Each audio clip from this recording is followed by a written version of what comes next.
याद करेगा खालसा, याद करेगा खालसा, याद करेगा Khalsa. That means that the Khalsa will remember. Yaad karega Khalsa is what they were yelling. The mobs were yelling that when they were killing our mothers, our sisters, our daughters, raping them, burning them alive. When all those atrocities that we saw going on in that movie during 1984 and post 1984, that's what they were yelling. The mobs were screaming, Yaad karega Khalsa. They were yelling that you're never going to forget what happened. They wanted to inflict a wound to our psyche so great that none of us, not our kids would ever forget what's going to happen. They wanted us to remember. The funny thing is, those same people today, the same mobs that were yelling Yaad Karega Khalsa, they're the same ones today telling us to forget. They're the ones that are telling us, forget what happened in 1984. It's 31 years ago. Why do you need to remember that? It's Purani Gallan. You guys were always on about it. And more than that, they want us to forget. They want us to stop talking about it. Should we forget? Should we stop talking about it? Because one thing's for certain, Sangat Ji, they're not going to forget and they're not going to stop talking about it. There is a negative propaganda war. Still to this day, if the BBC report what happened in 1984, they'll say possibly up to 500 people died. Possibly. They don't know the exact figures. But we know that the real figures are within the thousands. They're telling our stories to our youth and they're telling our story to the public.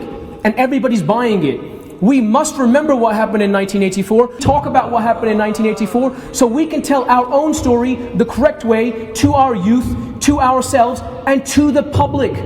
The public still don't know. What else did they say what happened in 1984? They paint Sant Ji out to be a terrorist. They paint the Sikhs out to be separatists. That's the narrative that they'll still tell you today. That's what the Indian government will tell you. That's what the Indian media will tell you. That's what the British media will tell you. They've never said that Scotland are separatists because they had a referendum. They had a vote if they want to stay with Britain or not. They said, all right, it's fair enough. Let them have a decision. What do they say about us? Extremists, terrorists. They're still painting us with that brush today. Why should we remember every day what happened in 1984? It's because we're human beings like everybody else. We're bound by the laws of humanity. If you don't remember your past, you're bound to repeat your past. The funny thing is, at the end of that video, there was a bit of a mistake. It said knowledge is power. That's a half-truth. Knowledge is not power. Applied knowledge is power. We must apply what we've learned and ask ourselves, are we making the same mistakes of the past even today? Could 1984 happen today? Is it happening right now? Life is cyclical. Things go in circles. Is it a then thing? Or are we talking about a now thing? Back then, they will tell you Sant Ji was a terrorist. They will tell you that we're separatist. Jagmeet Singh, he's been in India, he's been to Delhi, he's been to Punjab this year, and he's talked to the people on the street. You know, a lot of apne, Nojwan, a lot of elders, young people, they've got no idea what the Anandpur Sahib resolution is. You mention the Anandpur Sahib resolution, they don't know what you're on about. They know what Khalistan is, but they don't know what the Anandpur Sahib resolution is. To understand what happened in 1984, we've got to know what happened before 1947, in 1947, and from 1947 until 1984. To understand what's going on today, we've got to understand what's been happening for the last 3 decades. You can't talk about today without understanding what happened in the past. That's why it's very important for us to understand our history, and it's very important for us to tell our own story our own way.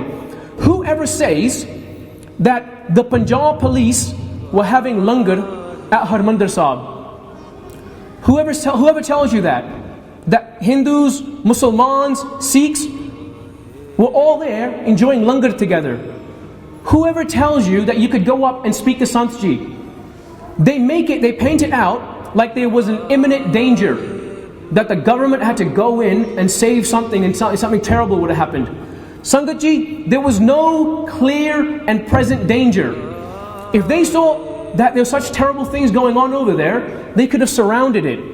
It's called the Golden Temple Complex. Golden Temple Complex. It's got 4 doors, 4 entrances. You can surround it at all angles. If you think there's a problem inside, you can cut off the water. You can cut off the food supply. You can do many other things than physically attack. Ask yourself, we know about 1984, what imminent danger was there that they had to leave everything, bring in tanks and guns and machine guns and bring an army against a few hundred Singhs? But we stood there and we fought. But people don't think about these things until we have to educate them about them. We have to continue to talk about 1984 so we don't repeat what happens today. I want you to ask yourself, are we applying the knowledge that we have about 1984? Because a lot of the Panth is not awake, but a lot of the Panth is not asleep either. But do we have weapons at home even now? Are we armed in the UK? We're allowed to carry weapons. Is anybody stopping us from having weapons? Are we tooled up in this country? Are we tooled up in India, in Punjab? If those same mobs come for us, are we going to have shastra on us? Does every Sikh household have at least 5 minimum per person? What have we been doing for 31 years? Sangatji, if we don't apply the knowledge of what we've learned, we're going to repeat what's happened. It seems so far in 1984. It seems like another lifetime ago. It seems like, how could these things possibly happen? But Sangatji, they're happening today, they're happening right now. When we have these morcha, when we have these peaceful protests, aren't they killing us even today? Aren't they opening fire with lethal rounds and killing us? And ask yourself, who's reporting it? Is anybody reporting it? Absolutely nobody's reporting it. In fact, the only people that you might report it is our own Sikh channels. We have 3 of them. Ask any Gora, ask anybody that's non-Sikh or that actually cares about Sikhs, ask any mainstream media outlet if they've ever watched a Sikh channel. People are depending on social media to get the story out. It's only getting out within our circles. We have to get we got to get this story out to the wider public. God bless, thank you Vaheguru Ji that we have the Sikh channels. Thank you, we have 3 channels. You know what? When these morchas were happening, only the Sikh channels from the UK left the UK, went over there and were covering these stories. Do you know what happened then? The police arrested them. They broke their camera equipment and arrested the reporters from the only channels that were there reporting it. Do you think 1984 blackouts couldn't happen today? We've been screaming about 1984 for 31 years. When Maharaj Kirpai spoke out on the BBC, within 2 hours, a lot of the British public, they actually typed into Google, Sikh Genocide 1984. We got a lot of feedback from social media. They were shocked. Why does nobody know about it? It's a failure to report. But Sangatji, we have to ask ourselves, what can we do today? It starts with education. We have Seek to Inspire. We've got Sikh Youth Birmingham. We've got this amazing program today. This is a start. This is what is needed across the Panth, across the world. And we need to come together. All these different organizations come together like just close that fist. The Sikhs are the natural enemy of any oppressive regime. We are the natural enemy of any oppressive regime. India likes to tout itself as the world's biggest democracy. Sangatji, it's not a democracy. It's an oppressive regime. It's a dictatorship. And they tout themselves as the biggest democracy in the world. We're not free there. People are enslaved there. Santji was telling us that 31 years ago. He was telling us that we're enslaved there. Ask yourselves, are we any less free? Ask yourself, are we being drowned in drugs? Are we being drowned in alcohol? Are they fighting the invisible war? Jagmeet Singh, Rajwana TV, watch his channel. Watch Basis of Sikhi. All you have to do these days is press play. You don't even have to open a book. I'd encourage you to find a book and read a book. It's the best way. Why don't you start doing Satnam Vaheguru? Say Ik Oankar. Do the Mool Mantra. Say Good Mantra every single day. Maharaj Kirpa, we can all start doing 25 Japji jobs a day. That would be the most ideal. But why don't we start by saying Vaheguru all day long? Isn't that something that every single one of us and our kids can start doing? If you start doing Vaheguru Mantra all day long, then Maharaj Kirpa, those 25, 50 Japji Sahibs will start coming out on their own all day long too. But Sangat Ji, if we don't educate ourselves to what actually happened back then, we're going to be doomed to repeat the mistakes of the past. We keep having these rallies. Look what happened in the past rally in the front of the Indian embassy just a few days ago rather. There was a failure to police.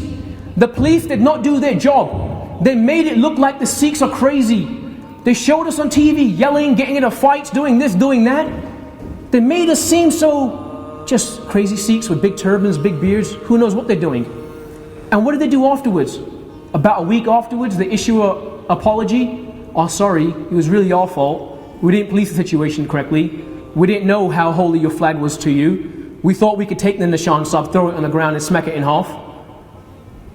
31 years, they didn't figure out what Nishan Sahib means to us. They didn't figure out that you can't take, they apologized for taking the kirpans off of the people they arrested. They apologized for that. But who's seen that apology, Sangat Ji? Few thousand people have seen the apology. Who's seen those images of the Singhs acting out when they were aggravated, when they were provoked, when they were poked like a dog is provoked and they bite back and they show that footage? There's a propaganda war being fought against us. But the sad thing is, only one side realizes that we're at war. Sangat Ji, we're at war right now. We're at war right this second. Not 30 years ago. Today as we speak, as we're sitting in front of Guru Granth Sahib Ji Maharaj, we're still at war today. How many of us are acting like we're at war? Truly, how many of us are acting like there's an urgency and we're at war today? How many of us have that sense of urgency? But this war, one side's got it figured out. One side knows who their enemy is. That side, that nation, has an army. They have police. They have legislation. They have a whole process and a plan on how to kill our nation. They're doing their job quite well. A lot of the public may not know. Their people may not know they're at war. But the powers that be, they know they're at war. And they know who they're at war against. Do we know that we're still at war? If we know that we're still at war, are we uniting together? Are we banding? Are we building an army? Are we fighting amongst ourselves about the 1% of things that separate us? There's only 1%, maybe call it 5% if you want to be liberal. 5% of the things in our panth separate us. 95% there is to unite us. The beauty of our panth is not uniformity. We don't all have to be the same. We need unity within this diversity. If we have unity within diversity, look at my hand, these 5 fingers are different, that's the thumb. They're all different, but they say they put them together, they're going to deliver something that's quite worthwhile. We don't all have to be the same, but we have to be united. So Sangat Ji, what can we do in this country? We can start fighting the propaganda war. There's been negative propaganda that's been done against us for the past 31 years. What the Indian government, the government machine, is using the media machine to fight a propaganda war against us. Why don't we start using that machine? We saw what happened after Sunday Morning Live. What happened after that? The panth spoke. If there was one guy in the BBC, he would have said something, there would have been a very limited story. Crazy guy, speaks up, gets kicked out, get rid of that guy. Maharaj's Kirpa, the story was, there was a massive social media outcry. Everybody started, it says Sikh Lives Matters on my shirt here. Everybody started using that hashtag, Sikh Lives Matters, over 100,000 times. That was the story.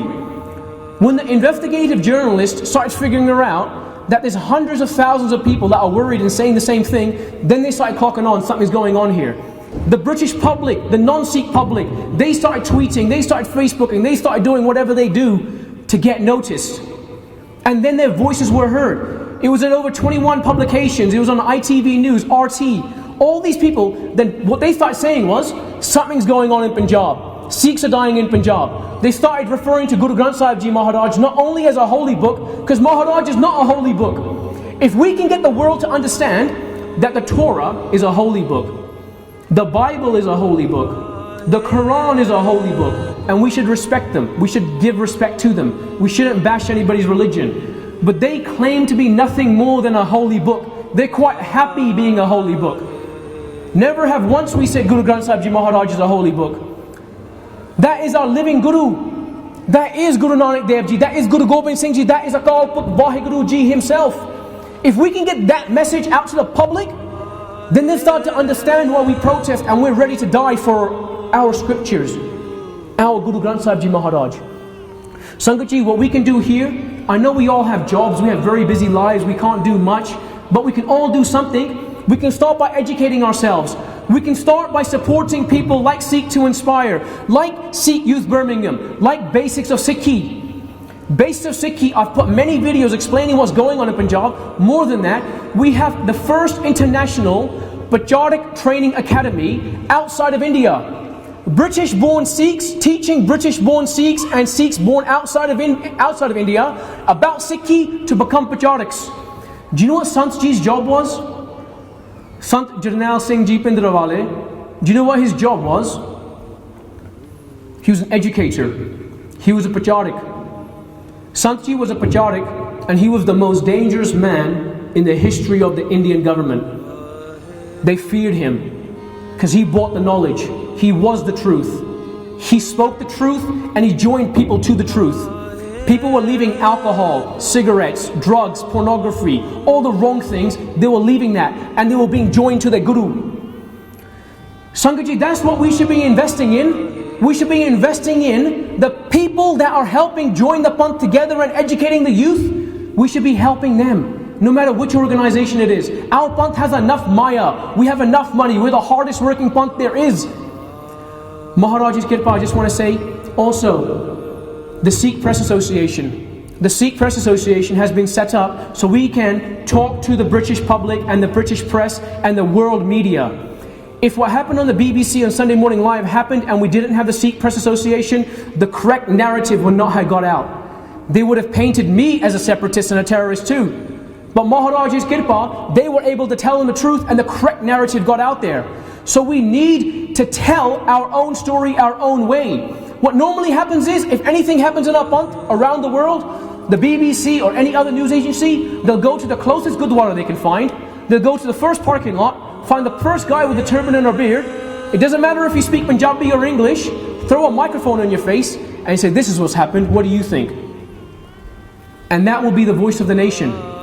We have a lot of educated, articulate people in our Panth. We need to request them to start stepping forward. Because the Panth doesn't need you tomorrow, the Panth needs you today. 80% now is much better than 100% tomorrow. So my benti is, support the organizations, the Sikh organizations, there's many of them, and start doing the Panth's work. Educate our youth and educate ourselves.